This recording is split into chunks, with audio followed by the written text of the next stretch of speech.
Olá, amigo. Olá, amiga ouvinte. Aqui estamos para mais um programa Além do Arco-Íris, com reflexões em torno da doutrina espírita.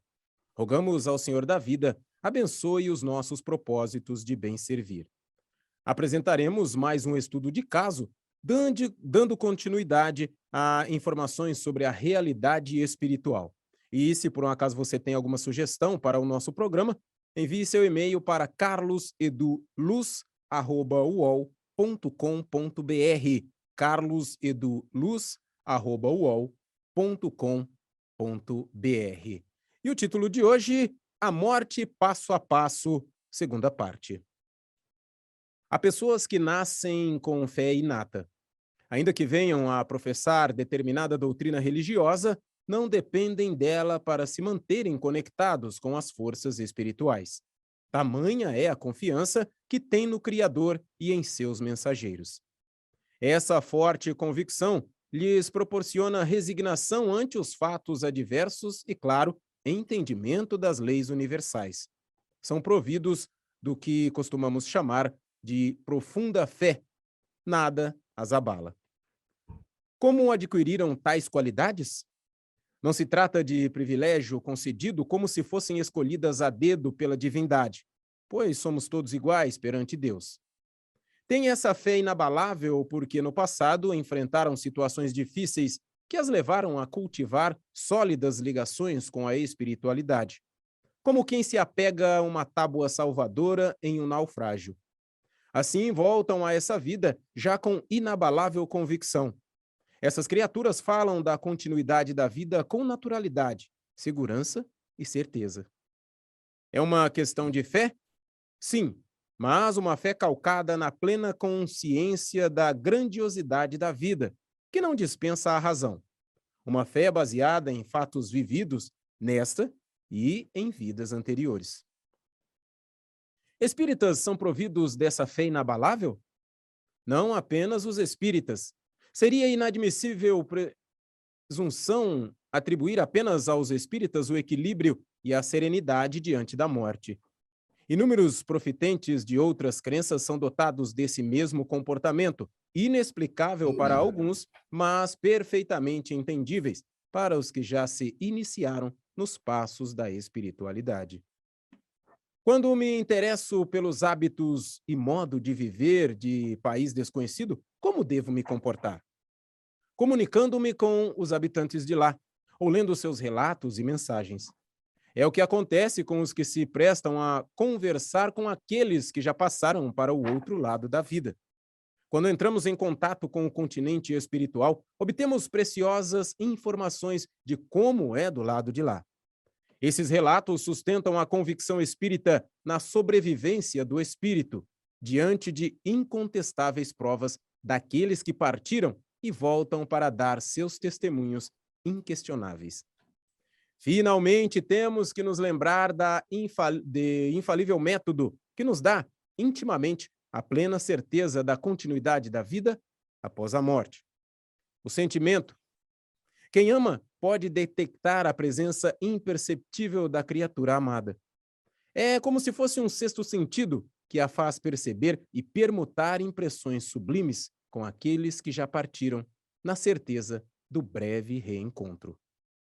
Para discutir mais esse belo texto que acabamos de trazer até vocês, convidamos para mais um programa Além do Arco-Íris, Carlos Luz e Sidney Fernandes. Sejam bem-vindos, amigos, a mais um programa. Olá, amigos, sou Sidney Fernandes e agora vou trazer para Carlos Luz, o redator deste programa, perguntas em torno de mais esse aspecto da morte. Carlos Luz, o que é a fé para o Espiritismo? Sidney, Theo, caro ouvinte. A fé para o Espiritismo é alguma coisa assim diferenciada, né? Muitas vezes nas religiões eles incentivam a fé cega, achando que a pessoa tem que ter uma certeza sem questionamentos. O Espiritismo, nesse ponto, ele diverge e diverge bastante. Porque se nós temos o que nos diferencia da animalidade, que é a capacidade de pensar e a capacidade de escolher, ou seja, a razão e o livre-arbítrio, nós devemos exercitar isso, porque sem a razão, sem o livre-arbítrio, nós nos igualaríamos aos seres inferiores da natureza, os reinos inferiores da natureza, ou seja, os animais. Então, devemos sim exercitar a nossa inteligência em questões de fé, exercer as nossas escolhas e não deixar que um teólogo medieval, a partir de suas conclusões desconectadas da realidade, dos fatos, chegou à conclusão de que tal coisa é tal coisa, outra coisa é outra coisa. Isso aí, a gente não tem obrigação nenhuma de nos vincularmos a isso. O próprio texto do Evangelho, que foi cópia da cópia da cópia, deve ser filtrado, deve ser passado pelo crivo da lógica, da razão, dentro do contexto que o próprio Evangelho ensina. Tudo aquilo que é violência, agressividade, com certeza aquilo não pertence ao Evangelho. Foi uma má interpretação ou uma questão de cópia. Então, para o Espiritismo, a fé ela tem que ser inabalável.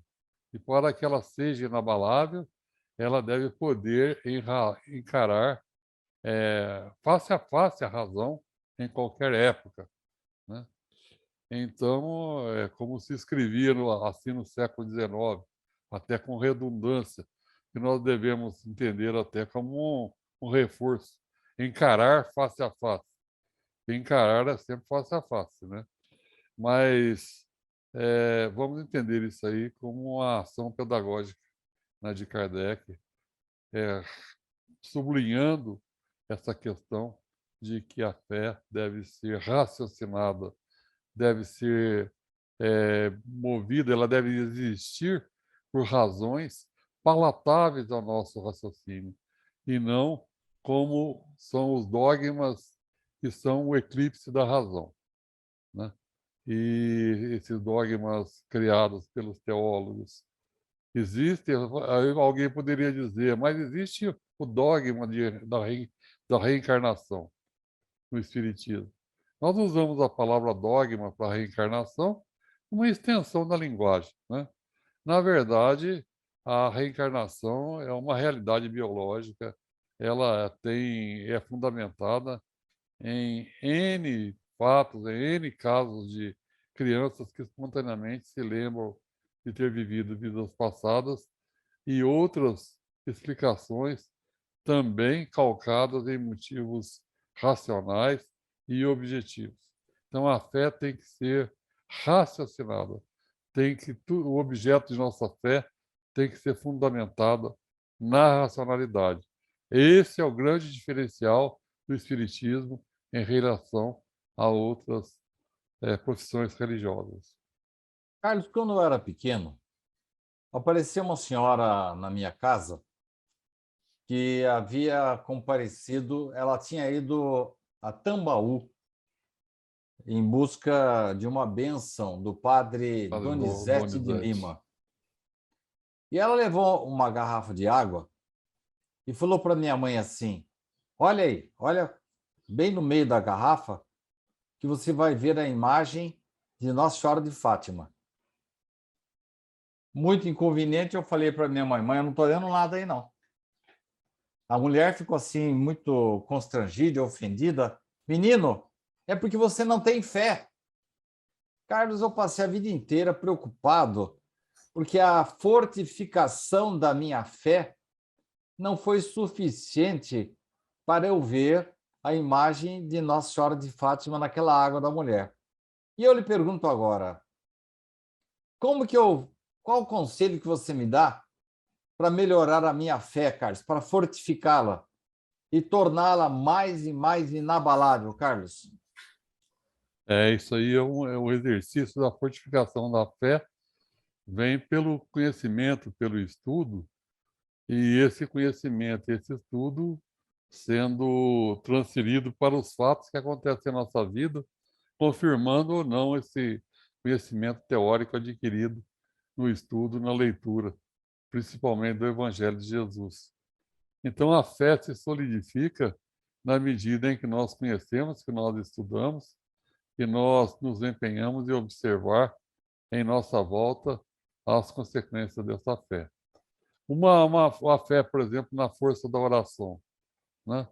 Toda vez que eu faço uma oração e eu percebo a ação de entidades espirituais fazendo com que a situação fique favorável àquele meu pedido, obviamente eu tenho que pedir dentro de um contexto que justifique esse pedido, né? Que não seja, por exemplo, pedir para que a espiritualidade faça algo que eu mesmo posso fazer. A espiritualidade não teria como conceder esse tipo de ajuda, de pedido.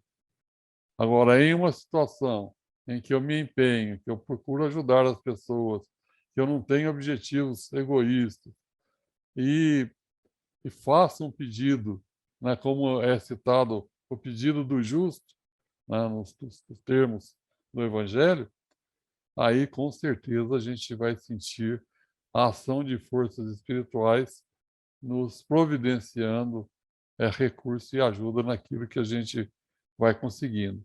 E a partir dessa repetição, né, da oração em várias situações em que nós nos vemos em dificuldades e que a gente não consegue contornar essas dificuldades com o nosso empenho e esforço, nós fazendo oração, vemos a ação da espiritualidade.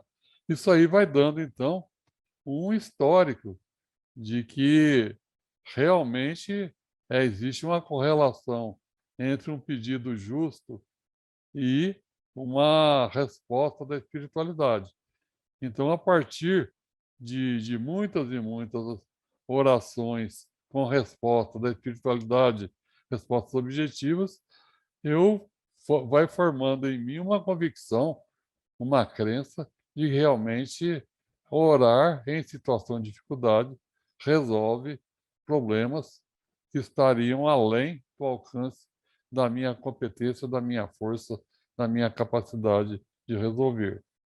Então, aí a fé vai ficando cada vez mais inabalável, fruto dessa observação, dessa experiência, desse estudo e da repetição dos fatos.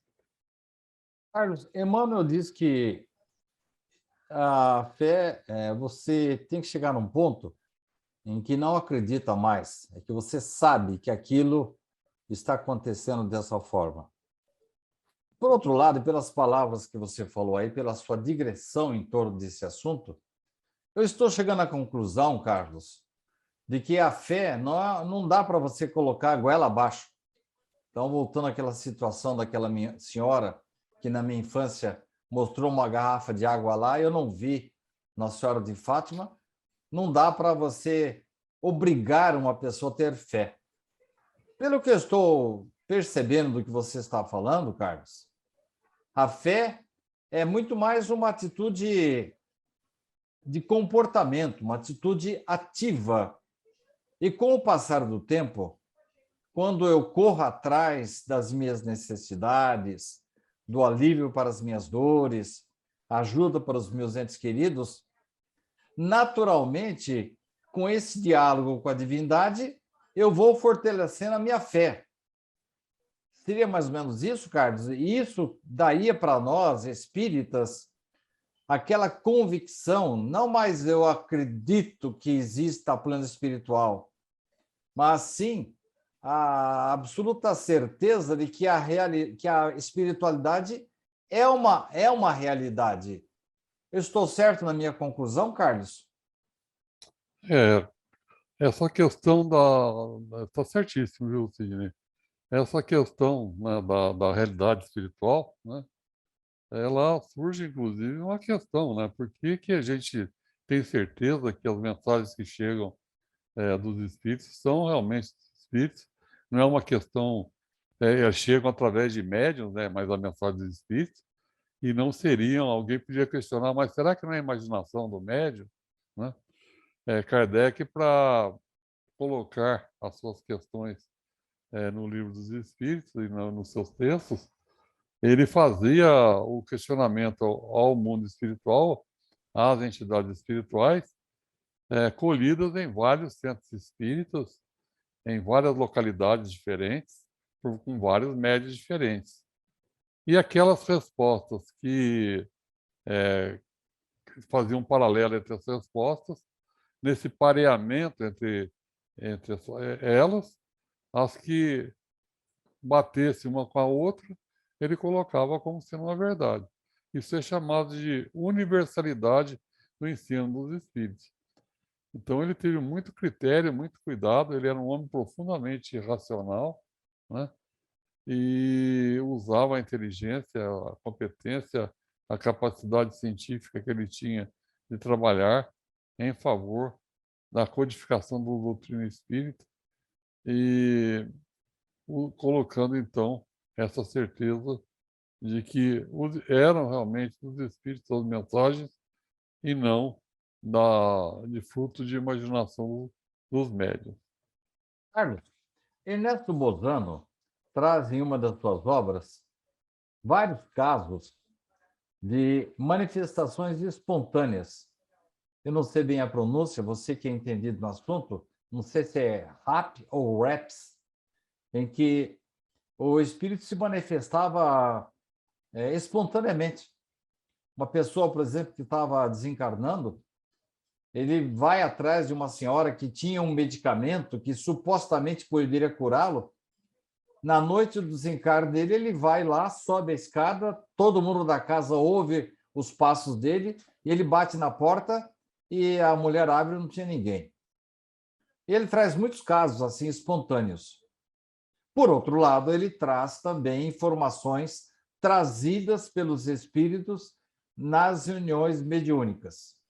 Minha pergunta é a seguinte, Carlos: como ter certeza de que essas informações, essas manifestações, ainda que de caráter físico, com ruídos, com arrastar de imóveis, com tilintar, com estampidos, e, por outro lado, as manifestações inteligentes, em que o espírito, que o médium recebe o pensamento do espírito desencarnado.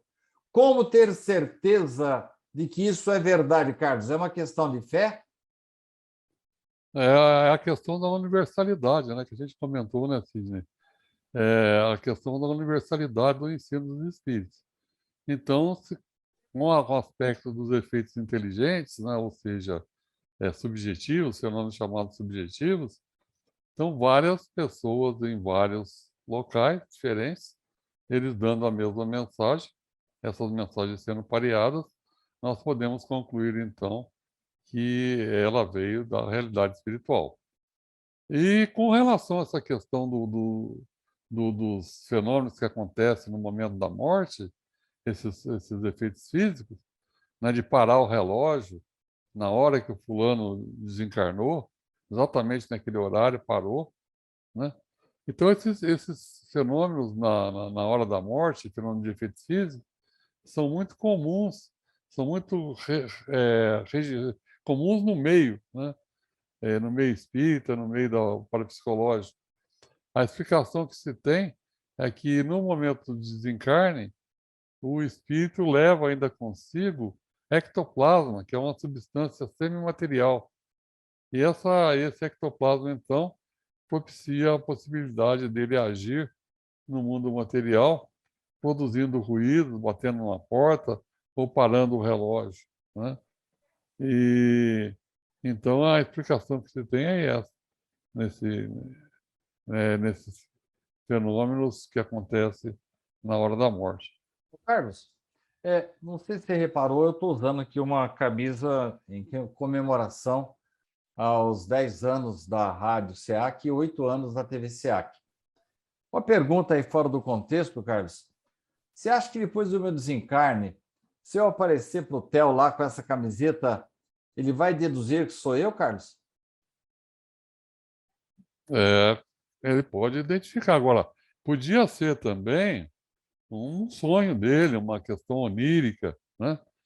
Agora, se você aparece para um, para dois, para três, para mim, para outro, né? E todos os três falam de você com aquela camisa. É. Então, com certeza, isso aí, a, a estatística, né, aponta que é realmente uma afirmação verdadeira. Né? Carlos, no caso do Theo, primeiro que ele é médio.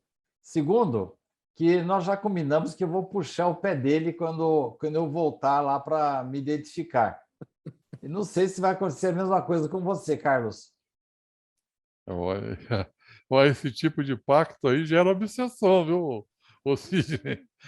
Falar que vai encontrar depois de morto com fulano aí, depois a pessoa desencarna com esse pensamento fixo, e aí, pum, gruda no outro lá, e aí tem que ir no centro espírita para resolver o problema. Tá certo. O Carlos, para encerrar o programa de hoje, é, você já respondeu parcialmente, mas só para deixar bem claro, a morte física é mesmo uma separação definitiva de quem amamos, Carlos? Ah, de maneira nenhuma, né, Sidney? Ela é uma separação temporária, e a gente já comentou em questões anteriores que durante o sono nosso espírito se desprende do nosso corpo físico e vai até o plano espiritual e se encontra com esses entes queridos que partiram. Isso em condições especiais, quando não há quando uma situação dessa não possa gerar um apego, uma falsa esperança na pessoa de que ela teria esse ser querido de volta, né? Quer dizer Faz que nós parte temos famílias espirituais, Carlos? Existe sim famílias espirituais que reencarnam sempre juntos, né? Ficam juntos um tempo no plano espiritual, voltam a reencarnar outra vez e prosseguem a ser evoluindo juntos, ora como pai, ora como irmão, ora como filho, ora como esposa, como esposo. São as chamadas, então, famílias espirituais que têm uma força de aglutinação muito maior do que a família sanguínea. É que a força do sangue, ela é a matéria, não significa nada, né? Agora, essa família espiritual é que é importante. Carlos, pela ligação que eu tenho com o Theo aqui, o carinho que nós trocamos, eu quero nascer como o pai dele, para puxar um pouco a orelha dele na próxima encarnação. Você acha que vai ser possível isso? Eu acho que pode acontecer o contrário. Aí que... Ah, Tá bom. Pá, né, Carlos? Eu sempre puxar a orelha. Ele disse que quando ele chegar lá que eu vou ter que continuar escrevendo o livro dele. Ele só quer me dar trabalho, Sidney. tá vendo? Tá muito bem.